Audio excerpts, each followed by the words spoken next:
नमस्कार। GSC classes में आप सभी का स्वागत है। आज हम पढ़ने वाले हैं बेसिक मैथ्स का लघुत्तम समावर्त कैसे निकालें, या फिर लघुत्तम समावर्त होता क्या है। लघुत्तम समावर्त को हम इंग्लिश में बोलते हैं एलसीएम।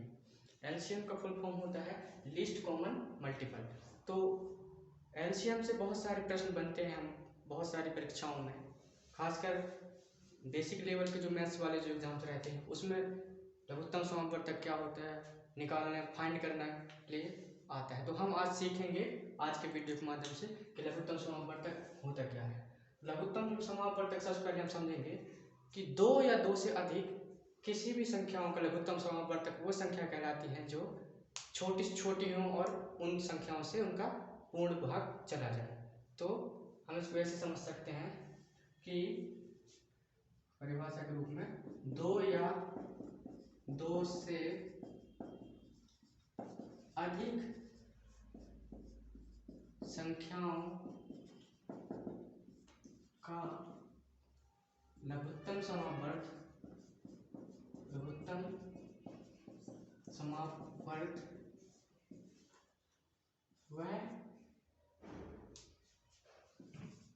छोटी से छोटी संख्या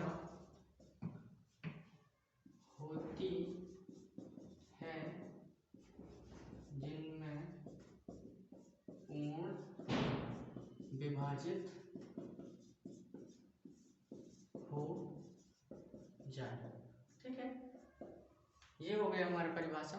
तो अब लघुत्तम समावर्त इसको इंग्लिश में कहते हैं हम लीस्ट कॉमन मल्टीपल या फिर एलसीएम। तो एलसीएम क्या होता है हम उदाहरण के रूप में समझेंगे।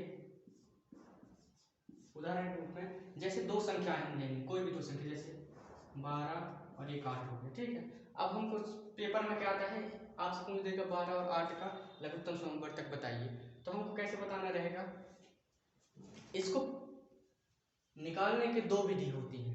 एक विधि होती है भागफल विधि।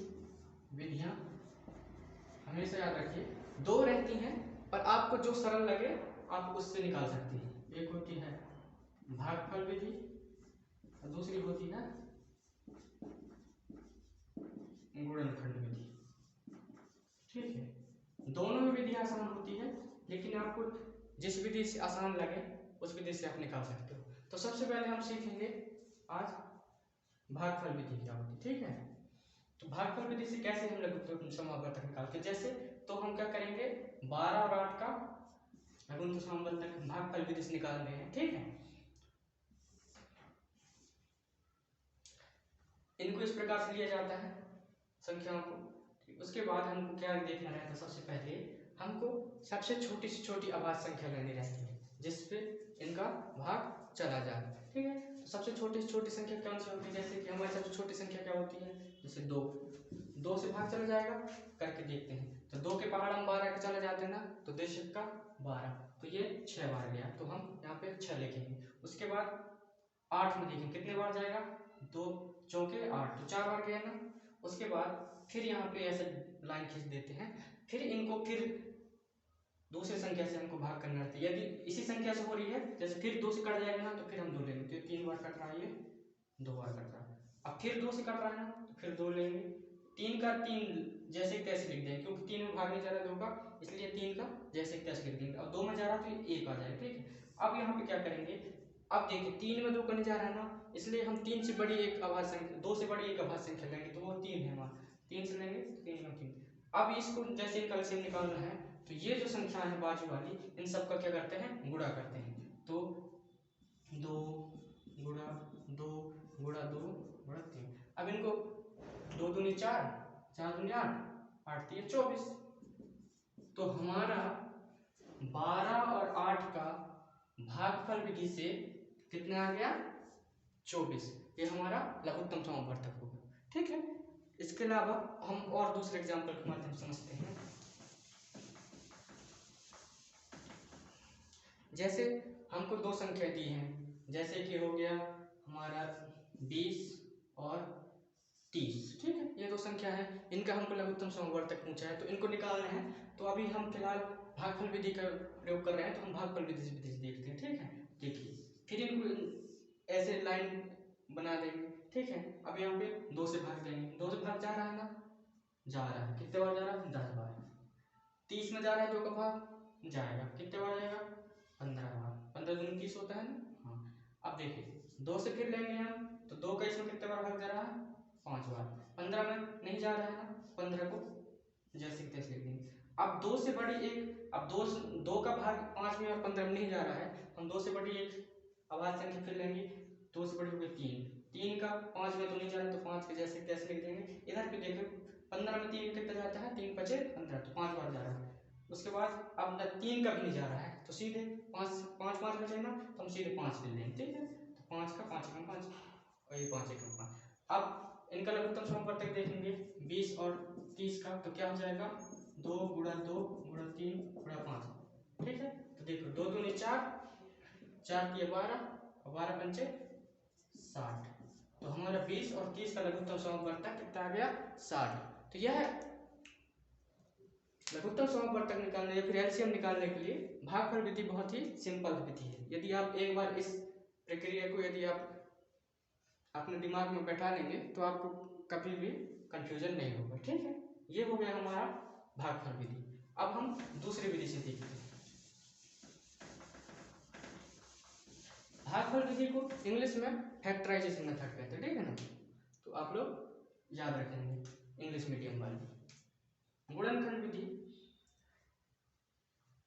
गुणनखंड विधि में क्या होता है कि पहले हमको इनका गुणनखंड निकालना रहता है। जैसे गुणनखंड विधि से निकालना है, जैसे हम 10 ले लिए और 14 ले लिए, ठीक है। इनका हम गुणनखंड विधि से निकालेंगे। सबसे पहले हम 10 का अलग गुणनखंड निकालेंगे। हमने पिछली वीडियो में समझा है ना कि गुणनखंड कैसे निकालते हैं, गुणनखंड क्या होते हैं, बस उसी प्रकार से इनका गुणनखंड निकालेंगे। 2 का क्या कितने बार गया, 5 बार, और इसमें कितना बार गया, 5 में अब 2 का नहीं जाएगा ना, तो हम सीधे 5 ले लेंगे, तो 1 बार गया। तो हमारा 10 का क्या हो गया, गुणनखंड क्या क्या हो गया, 2 गुणे 5, ठीक है। अब हम 14 का निकालेंगे, 14 का अलग निकालेंगे। 14 का निकालेंगे, 2 से देंगे, 7 बार गया। अब 2 से नहीं जाएगा 7 में ना, 3 से नहीं जाएगा, 5 से नहीं, तो सीधे 7 को उतार देंगे, तो 7 एकम 7। तो यहाँ पे 14 का हम लिखेंगे 2 गुणा 7, ठीक है। ये हो गया। अब देखिए कौन कौन सी संख्या इन दोनों में कॉमन है, तो ये 2 कॉमन है ना, तो कॉमन जो संख्या रहती है उसको हम एक बार लेते हैं, भले वो आई दोनों में है, लेकिन हम उसको लेते हैं कितना, एक बार लेते हैं, ठीक है। हमेशा याद रखिए कि जो संख्या दोनों के गुणनखंड में कॉमन हो उनको एक बार लिखिए, और जो संख्या बचती है बाकी की संख्या उनको उनका गुणा कर दिया जाता है ऐसे। अब हम इन सब का गुणा कर देंगे, तो 2 पंचे 10 और 10 सत्ते 70। तो गुणनखंड विधि से 10 और 14 का एलसीएम हमारा 70 आ गया। समझ में आया? यह है हमारा गुणनखंड विधि। गुणनखंड विधि से हम और एग्जांपल सॉल्व करते हैं, जैसे बहुत ही आसान है, बस आपको जब भी एलसीएम निकालना रहेगा तो आप इन दोनों विधि में से कोई एक विधि चूज कर सकते हैं, ठीक है। वो आपके ऊपर डिपेंड करता है कि आपको कौन सा विधि सही लगता है, सरल लगता है। इसके अलावा जैसे हमको 2 संख्या दी, अब जैसे 3 संख्याओं को करते हैं, ठीक है, 10 15 और 20, 3 संख्याओं को करना है। 3 संख्याओं को भी करना हो, 4 संख्याओं, जितने भी संख्याओं को करना है। यदि आप भागफल विधि से कर रहे हैं तो भागफल वाला अपनाएंगे, और यदि गुणनखंड विधि से करना है तो इन सब का अलग अलग गुणनखंड निकालेंगे। 10 का निकाल लेते हैं हम, 2 का 5 बार गया, फिर 5 भी किए तो 1 बार गया, ये हो गया हमारा 10 का।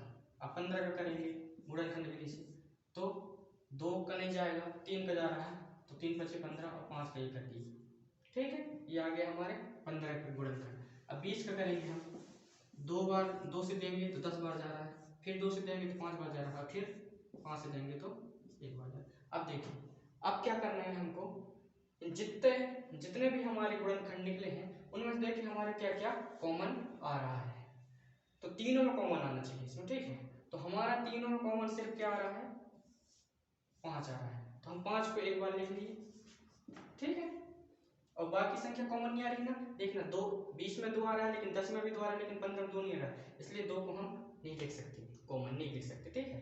अब इसके अलावा 5 के अलावा कौन कौन सी संख्या बच गई, 3 बच गई, 2 बच गया, और 2 कितने बचे हमारे, 3 बार हैं, तो 3 बार 2 लिखो, ठीक है। अब इन सबको गुणा कर देंगे, 5 दिया 15, 15 दूनी 30, 30 दूनी 60, 60 दूनी 120।